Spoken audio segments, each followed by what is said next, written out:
Assalamualaikum warahmatullahi wabarakatuh. Perkenalkan, nama saya Isep Saifuddin.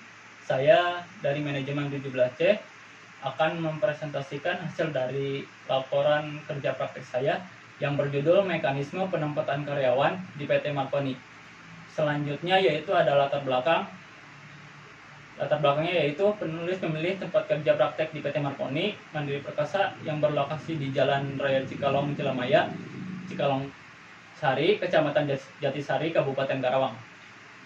PT Marconi Mandiri Perkasa merupakan dealer Honda dan salah satu servis outlet Honda di Karawang yang bergerak di bidang jasa servis motor dan penjualan sepeda motor. Selanjutnya ada logo perusahaan dan ada sejarahnya pula.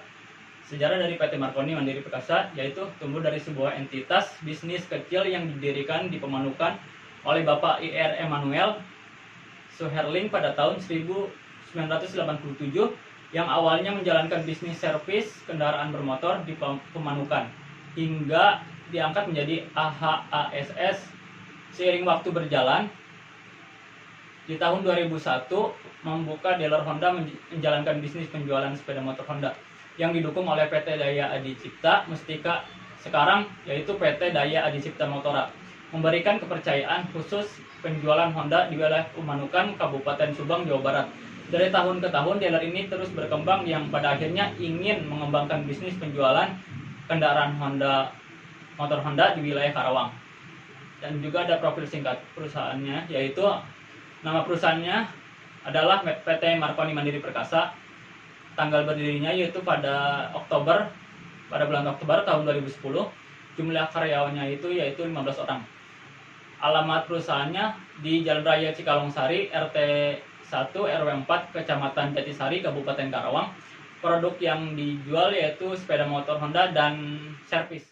Selanjutnya masuk ke grand teori, yaitu pengertian manajemen. Di sini ada 3 pengertian manajemen, tapi saya akan membacakan salah satu saja dari pengertian tersebut, yaitu dari Anang Firmansyah tahun 2009. Manajemen adalah ilmu sekaligus seni, maka manajemen itu dapat diberi definisi sebagai manajemen ilmu perencanaan, perorganisasian, penyusunan, pengarahan, dan pengawasan daripada sumber daya manusia untuk mencapai tujuan yang sudah ditetapkan terlebih dahulu dalam perspektif yang lebih luas. Manajemen adalah suatu proses pengaturan dan pemanfaatan sumber daya yang dimiliki organisasi melalui kerjasama per anggota untuk mencapai tujuan organisasi secara efektif dan efisien. Selanjutnya ke middle theory, yaitu pengertian manajemen sumber daya manusia atau MSDM. Saya akan membacakan salah satunya juga, yaitu menurut Marwansyah tahun 2010, manajemen sumber daya manusia yaitu pendayagunaan sumber daya manusia di dalam organisasi yang dilakukan melalui fungsi-fungsi perencanaan sumber daya manusia, rekrutmen dan seleksi, pengembangan sumber daya manusia, perencanaan dan pengembangan karir, pemberian kompensasi dan kesejahteraan, keselamatan dan kesehatan serta hubungan industrial. Selanjutnya rank teori, yaitu pengertian penempatan kerja.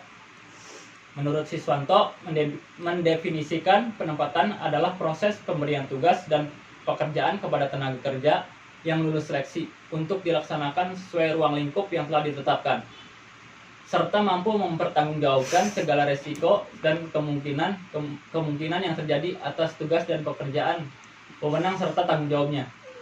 Selanjutnya tujuan umum.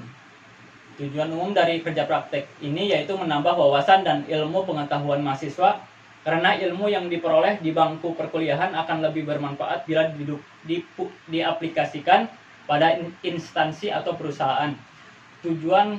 Selanjutnya ada tujuan khusus. Tujuan khusus dari kerja praktek ini yaitu membangun mahasiswa yang siap dalam menghadapi permasalahan dan tantangan dunia usaha atau kerja, serta memiliki kemampuan dalam menganalisis permasalahan dalam lingkup teknologi, mendapatkan pengetahuan dan pengalaman sesuai dengan disiplin ilmu di lingkungan kerja sebenarnya, sehingga mampu memberikan umpan balik berupa perkembangan keilmuan di dalamnya.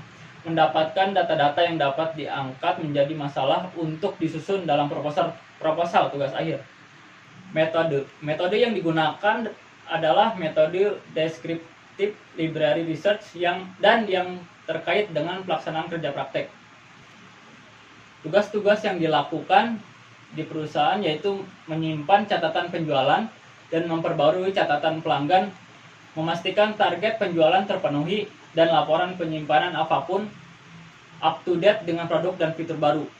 Memeriksa bahwa pesanan mencakup harga, diskon, dan nomor produk yang benar, dan memasukkannya ke dalam sistem komputer perusahaan. Tugas utama saya di perusahaan yaitu memeriksa bahwa pesanan mencakup harga, diskon, dan nomor produk yang benar dan memasukkannya ke dalam sistem komputer perusahaan. Lalu tugas pendukungnya yaitu melakukan rekap absen karyawan. Kegiatan rekap absen merupakan kegiatan merekap daftar hadir karyawan dalam bekerja selama 1 bulan, yang bertujuan untuk mengetahui berapa banyak karyawan tersebut hadir, tidak hadir, izin cuti, dan tidak masuk, sekaligus belajar dan mempelajari ruang lingkup pekerjaan dan pembimbing lapangan. Permasalahan yang muncul di PT Marconi Mandiri Perkasa dalam penjualan ini yaitu pelanggan yang akan menerima unit sepeda motor dari dealer Marconi, terkadang motor yang dibawa oleh mediator motornya tidak sampai, atau pelanggan sudah memberikan DP pembelian motor kepada si mediator, uangnya tidak sampai ke perusahaan yaitu dibawa oleh si mediator. Bisa disebut yaitu dicuri. Solusi untuk mengatasi kendala pada masalah yang terjadi yaitu dijadikan kasus dan dilaporkan si pelaku kepada pihak yang berwajib atau polisi. Menjadi pelajaran untuk berikutnya dengan memilih pekerja yang amanah, jujur, dan bertanggung jawab, terutama pada pekerjaan bagian mediator, serta membuat janji tertulis maupun tidak tertulis. Selanjutnya itu kesimpulan yang diperoleh dari kerja praktek. Kerja praktek adalah sebuah program yang mempersiapkan setiap mahasiswa menjadi pribadi yang siap untuk terjun ke dalam dunia kerja. Karena program kerja praktek membekali banyak hal yang sangat berguna bagi dunia kerja dan banyak hal-hal baru yang tidak diperoleh dalam dunia perkuliahan. Selanjutnya adapun saran yang ingin penulis sampaikan untuk PT Marconi Mandiri Perkasa, diantaranya yaitu perusahaan harus lebih memperhatikan dalam pemberian bonus dan insentif pada semua karyawan, agar dengan pemberian kompensasi tersebut dapat meningkatkan motivasi kerja karyawannya.